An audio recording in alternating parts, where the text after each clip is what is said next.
So you're acting. You're doing a lot of acting. Are you excelling at this? I would assume. Are you getting as a kid? Yeah. Yeah, I think so. Because as a kid, like now, clearly now I am. Jesus, I hope so. Yeah, as a kid, it all kind of happened pretty quickly because I did my first professional show in Philly when I was 13. Which was what? It was called The Snow Queen. Oh. Based on the Hans Christian Andersen story. Sure. Story. I buy it. So I did that, and then I did the musical Into the Woods, also in Philadelphia, when I was about 14. And then very soon after that, Into the Woods was going to be on Broadway, and I auditioned for that, and I got that. So that was kind of... It was that quick. It was that quick. Yeah, they all happened kind of very, very quickly. Did you have an agent at the time, or was it just sort of you were just jumping up the area, the Bushwick Playhouse, and everyone's like, "Hey, you got to check out Little Molly, eh?" I had an agent by the time I was doing stuff professionally in Philadelphia. So 13. Yeah, and then I think... And they had just seen you perform or whatever? Yeah, through somebody else's, some older actor's friend or management or something. And then I think I changed agencies, and I got like my first real New York agent when I was doing Into the Woods when I was 15. That's great. Yeah. So you were getting paid for this stuff, right? Yeah. That's crazy to me. It is crazy, and especially because, it's like, okay, for an actor, it's small fries. Just as is. But then if you're 13 and like, I was not the kind of kid, we didn't get bribed for things. We didn't get allowance. I would work in my parents' store and maybe I would make like $10 an hour if I'm they give you like dusting seed. Things. You know what I mean? It's like, no, you're a kid. You live under a house. Sure. We're not going to pay you. But my parents had to like sit me down and talk about like, fiscal responsibility. Sure. Oh, that's 13-year-old. crazy. Even if it's like, okay, Molly, you're going to be making $300 a week. And I was like, what? Just like dollar signs and like DuckTales money, just like losing it. But also when you're 13, it's like, cool, what are you going to go and spend that on? I guess kids in LA, if you were Candy. like on a TV show, I'm sure you could get in all sorts of trouble. I was not a trouble kid, so I think I was just like, okay, great. Philadelphia has a lot of opportunity because do you know Kelly Vrooman by any chance? She was on the Sprout Network. She was on like the Sunny Side Up show or whatever in Philadelphia. She sounds familiar. But apparently she had a lot of opportunity there for younger performers like that show and stuff. And it seems like they have a lot of opportunities for young performers. The Philly theater community, I think a lot of not New York, not LA, cities across the country has a really tight knit theater community, and a lot of those people, it's almost like the same sort of core group, which I think would just be so attractive to me if one day I was like, you know what, screw LA, I'm done. I'm going to move back to Philly or back to PA and just be a part of this smaller community and not have to like fight tooth and nail and know that these are my friends and we're all doing things that we're excited about. Right. Yeah. A lot of Minnesota people did that, I feel like. Like the Guthries, a lot of the same people that seasoned LA people that they wanted to just come back to LA, or Minnesota. And the Guthries are great theater, and a lot of the theaters in Philly are great theaters, and I think also that's why it's so attractive for like, people in LA who miss that thing. They're like, God, get me back to all day rehearsals and getting paid peanuts and the meat and bones of it, the art of it all. Yeah. But it's true. It's a beautiful place to work. So Into the Woods happened. You were doing like a local production when you were 14. Yeah. And so when they decided to do a revival, did they cast like a wide net, or were they just looking at the small local venues that were doing it already? I think it was in my favor because I already knew the music and the show. So I think they thought, I should say they were looking for a real kid. The original Into the Woods on Broadway, the girl who played Little Red Riding Hood, which is the role that I played, I think she was 17 or 18 at the time. So essentially an adult. And they wanted to cast somebody younger for the Broadway revival. And so I think the fact that I knew the music, which is complicated, and I knew the script, which is a lot of work, probably played in my favor. But there was really no connection to it. I think we heard about it. And, theater auditioning also is so weird. I have to explain to friends of mine who only do TV or film, which is that, like, I auditioned probably 5 times, maybe more. crazy. over the course of like 8 months or something. Oh, wow. So because you have a theater set a while from now. Right. So you're kind of mixing and matching, and you're testing people out, and you're seeing what works and what doesn't, and then you circle back. And I think my headshot probably like rose to the top of a pile and then was under a pile and came back up again. So who knows? But yeah, that was definitely sort of a shift in things. So I've seen Into the Woods, the film. I adored it. Yeah. My understanding of the play is it's much darker. Yeah. So as a 14-year-old, are you taking? Is it scary? Are you? It is. What's the? You know what's weird is like so. The story of Little Red Riding Hood, and especially in the context of the show Into the Woods, has a lot to do with Bruno Bettelheim and the psychology of. I mean, it has like a lot of sort of psychosexual components. Oh yeah, Johnny to it, Depp right? was sketchy. Okay, in that film. That's a psychosexual period, but you know, there's sort of the cape that she has that's red being reminiscent of menstrual blood, of being this thing of virginity. The wolf is sort of an older male figure. The consuming has kind of a sexual component. So like this is all stuff, sure, which is part of Bruno Bettelheim's. Which they don't sell to you when you're a little kid. You've ruined a Little Red Riding Hood for me. I'm sorry. I'm really sorry. But think about it. It's like it's a young girl that's getting preyed on. No, I got it. Once I saw Johnny Depp, it all came to a head. Got it. Clicked in there. But so as a kid, were you aware of this? Or were you just playing a happy-go-lucky, ignorant girl? It's funny because by the time I was 15 and we were doing it on Broadway, they changed a couple of lyrics and a couple of directorial things, which were not the case in the first version, the first incarnation of the show. When I was doing it in Philadelphia, separate from this other production, I remember, I think it was like the assistant director, somebody explaining all of these concepts to me. And I'm just like, I'm a smart, sort of self-possessed 14-year-old, but I don't know what the hell you're talking about. I'm like, I haven't gotten my period. What are you talking about? This is like so. I just remember blushing so hard, being like, there's something in this I don't understand. I'm not going to ask questions about it. Okay, I guess that the wolf wants to consume me. Like, I'm not going to ask my parents. I'm just going to pretend like I get it. So yeah. So you're blissfully ignorant for the most part. Yeah, but that dark. That's just one aspect of that storyline. But the show itself is dark. And when we put it on in New York on Broadway, our first rehearsal was like 2 months after September 11th. Oh, geez. And there was some concern. I mean, I was concerned. My family was a little bit concerned. Is this a safe time to be doing this? Of course. Yeah. As everybody, I think, in the city was. And there was there felt like there was a lot of weight, especially to the second act of the show, which has to do with kind of the destruction that's brought upon this town and looking around at these broken trees and this broken community. Right. And in the original, it was written around the AIDS crisis.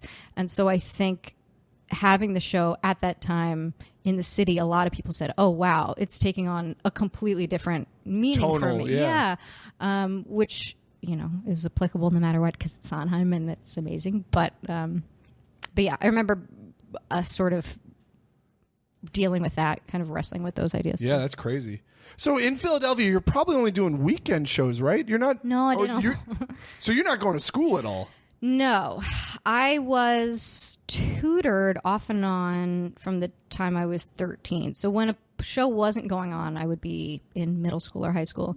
And then when I started working in New York on Broadway, then I was tutored full time. Oh, wow. Because it was going to be way too crazy to go back and forth. So you're doing the 10 shows a week? 8, yeah. Oh, yeah, 8. Yeah, 8. My bad. I got excited for a second. 10, I got excited. Yeah. No, it was great. That's intense. Yeah. So you didn't really have much of a school life growing up, I would assume. No. Because once you go to New York, then you're definitely not going to school. Yeah. I mean, my peer group was at least 10 years older than me. Oh, you other grew actors, up quickly you know what I mean? then. Yes and no. Here's the thing. And people think like, oh, God, you're like out on the town. We even had... we had family friends, I think, who said to my parents once, like, oh, what do you think Molly's doing backstage? And my mom was like, she has like 40 babysitters around her at any given point. If hanging out with like, you know, a 37-year-old gay man while he buys her a Shirley Temple is like, you know, morally corrupting Rebellious. her, then I think we're okay with it. You know, it's like I had incredible mentors. They really all were mentors around me who I looked up to, and I know that I'm very lucky in that respect. Nobody tried to like take advantage of me. Nobody tried to steer me the wrong way. Right. I had protectors around me all the time. Let me ask you this. Do you feel like you missed your childhood then? Or do you feel like you got a unique childhood? Yeah, How do you look? Definitely the latter. I mean, I think also if you're the sort of kid who says, you know what, this is what I want to do, and these are the people that I'm connecting with, and that's how it goes. I enjoyed some aspects of being in school, but for the most part, I came back and I thought, like, these are not my people. They don't get me. Right. And I think it took me until really college to connect with my peers, because I had just always been sort of in this place of, I don't know, you know, you're the baby of the cast, so you're sort of also doted upon. Right. But I liked being seen as a contemporary by the adults that I was working with, and being taken very seriously, and having adult conversations, and so. Well, the more I live in LA, and the more I try to do this, it's so clear. Like if you don't start early, it's really hard. So I feel like it's something you have to compromise if you know that. And granted, nobody knows what they want to do when they're young, but if you really know that you want to do this, it very much helps you to start early. And I think it's so different than, I mean, again, I don't totally know this. I think it's so different than starting out in LA as a kid. Oh, for sure. And the TV film, and totally. that would just, like, gives me heart palpitations. I can't imagine trying to do that with my kid. And, you know, I have a younger sister on the show. She is tremendous. Her family is amazing. Right. She has two younger sisters. She's so good. She's so down to earth. And she's 19 now. Yeah. And she started the show with us when she was like 13, 14. Right. So it's great. Caitlin. Caitlin Dever. Yeah. Dever, damn it. Me and my last names. But I think to her credit, I mean, her parents are great down to earth people and not psychopaths. Yeah. And I think there are so many scary actor moms, kids and parents and stuff out here. I mean, I watched that documentary on the Oakwoods. Oh yeah, I've had some Oakwood people on the show. Which is fine, and like, again, you support your child, but I think you have to find that balance. And I know even when I was working as a kid, and if I thought I was getting a big head or something, you know, I would be coming home on my Mondays, on my days off, and be working at my parents' pet food store, and getting paid minimum wage to sweep up dog hair or whatever. You know, there were plenty of opportunities to keep me humble and to keep me a normal person. So you're the belle of the ball in Philadelphia. Oh, God. 8 months later, 5 auditions later, you get the Broadway revival on New York. Had you been to New York? Were you ready for that transition? Oh, I'd definitely seen shows in New York. Your parents were taking you up there a bunch of stuff? Oh, that's fantastic. We have some family in New York. Yeah, I mean, I was just beyond excited to be in New York. And we actually... Was it scary at all? No. Other than, I guess, 9/11 type of... Yeah, I mean, no, I didn't feel... Even as an adult, I've never felt unsafe in New York. Oh, that's great. There have been a couple of moments here and there where you get like a creeper. But for the most part, there's, you know, it was nothing to scare me away. Sure. We actually did an out-of-town tryout in Los Angeles first before we came to Broadway. Oh, so funny. I was living in downtown LA with my mom for 2 Sketch months. City. Yeah, and that is different. That's definitely different. Like 15 years ago, not a lot to do. But then you're asking about drinking. Like, instead of drinking as a child, I just hit the ice cream hard. And I was saying, because somebody just put on Facebook of our friends who was into the Woods, said, it's been 14 years, I think. We opened on Broadway like 14 years ago. I was like, I cannot believe how much ice cream I consume. Probably half of a pint a night, that's if good, not though. more. Just like rabbit. And that's what I did. I came home every night and watched David Letterman. I had a giant bowl of ice cream. That's great. You can picture like a 15-year-old girl who's like, gotta watch my Letterman, and just going to town on some rocky road. I suppose, though, my childhood. if you're up that late with that sort of performance high, what else are you going to do? Yeah. Fire down some empty calories and watch some comedy. Exactly. Late night comedy. Yeah. So did your parents move to New York with you? My mom came with me. And they put you up, presumably? No. Oh, no. Oh, no, my friend. No, we stayed with some family. We stayed with some family members. You got so sassy for a while.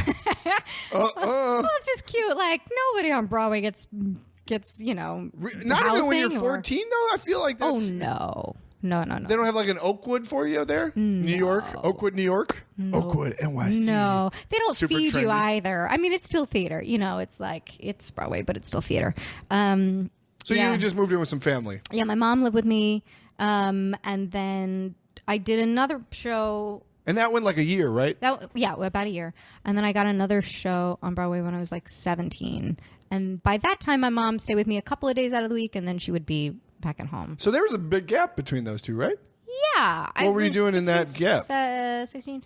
And during that time, I think I did a pilot as a kid. So you're auditioning for TV and film. Commercials? Are you auditioning for commercials too? I have never been a good commercial auditioner. Well, nobody is. It's so fucking hard. I don't know how people do it. I think I did an anti-smoking commercial that never, ever ran. I feel like other people on this have done those. Done those? I feel like that was a thing in New York in the early 2000s. I think because legally Philip Morris has to create youth anti-smoking commercials, so but then maybe they don't have to actually run them because they still want you to buy the cigarettes. You know what I mean? Of course. I feel like there's a loophole there. It's a bad business model to run anti-business campaigns. Why would you do that? So you were auditioning for commercials. Yeah, I was auditioning for stuff. I was in between that time. I did a pilot. I must have done that when I was 16 or 17. What was the pilot? It was called Hench at Home. It was created by Michael J. Fox, and Tracy Pollan was in it, and Craig Bianco played my dad. Oh, fun. And that was shot in New York? It was shot here in L.A. Oh, wow. Yeah. So you flew out here for that? Yeah. They brought me out for that, and I was just crushed when we didn't get picked up. Just like... Well, you're so used to getting your shows. Yeah. You'll notice I'm a real asshole. Like, I just assume, well, of course it'll work out. But I bet you went right back to the ice cream afterwards. Oh, for Win or loss, you go to the ice cream. Exactly. Now you get it.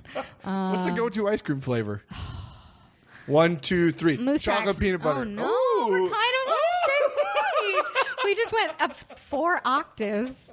I appreciate. Nobody's ever told me I'd have an octave. I feel like I can't sing, but I appreciate that. Yeah, I just went up there. So you shot the pilot. Shot a pilot. Did you audition in here? I think I auditioned in New York. I think I got it, and they brought me to LA. That's maybe great. I tested in LA. Don't remember. So I did that. And are you going to school at this point? Since you have your days now. Yeah. What high school are you going to? Central Bucks East. That's in New York, or are you in back Pennsylvania? You moved back in between the Broadway shows. Yeah. Oh, interesting. Yeah. Anytime I wasn't in a show in New York, I was back in Pennsylvania. Oh, that's fantastic. Yeah. Then.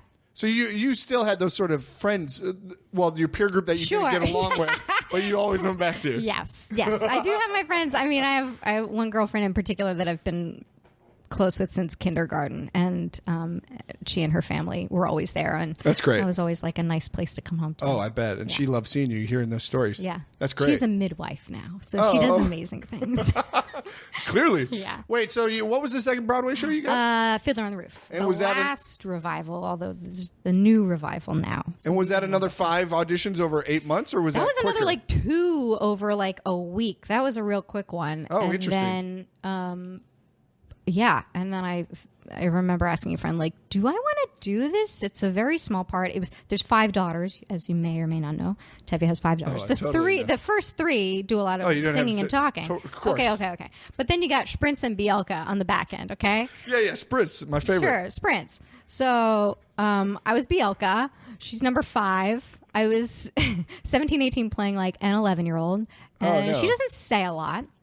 But I thought, like, yeah, actually, I do want to be back in this community. Of course, yeah. It was so much fun. I bet. I think when I was doing It to the Woods as a kid, also, I mean, I had a solo, and there was a lot of pressure that I felt on me that I put on myself every night. Just sort of like hit your marks, hit your notes, whatever. Yeah. The nice thing about my track and fiddler was I didn't have to do much. I just had to kind of show up and enjoy the schedule and the lifestyle. Yeah. And enjoy the other people I was working with. And it was a beautiful, like, very sumptuous, gorgeous set and that's group great. that we created. And you probably had more peers in that group then, because you had a little bit, yeah.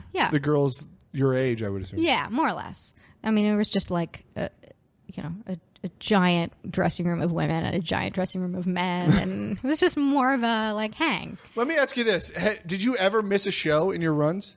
Oh yeah, absolutely. Oh, you did. What were the reasons? I'm always curious. I remember when I was in Into the Woods, I had an infection on my vocal cords, and I also I gave myself whiplash once because I was home on my day off on a Monday, and I think I got out of the shower and I like shook my head like a dog, because you're 15 and you're like shaking your hair. Yeah. I don't have Willow Smith style. I don't have to explain myself. Shake your hair back and forth. Exactly, whip my hair backwards. So I did that, and then like 20 minutes later, I couldn't move my neck.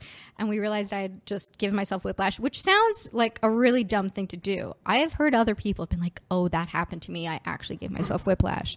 So I was out of the show for a while, and then I got one of those foam neck braces that I wore off stage. Cone, I hope. Yeah, so every day, every time I was on stage, I wouldn't be wearing it, obviously. And then I'd come off and my dresser would wrap it back on me very quickly so that in between my moments on stage, I could like take a load off, basically.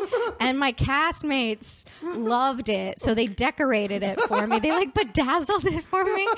I just thought I was like cool as shit with my bedazzled neck brace backstage. That's amazing. How long was the fiddler run then? The fiddler ran for maybe 2 years, probably. Oh, a long time. I was only in it. I was on Broadway for about 6 months, and then I went to college. Isn't that your schedule? Isn't that when you up it? Do they give you 6 months and then you decide to up it? If you're under 18. If you're under 18, you're there for 6 months. And in some shows, too, a lot of Broadway shows, they have these sort of stipulations that you can't grow a certain amount. So, for instance, if I was like a little cutie in Annie, you'd be like, okay, kid, you can grow an inch and a half, and then you're out of here. Sure. Or like the Billy Elliot boys or whatever. But I didn't have any of those because I, again, was 18 grow. and didn't grow anymore.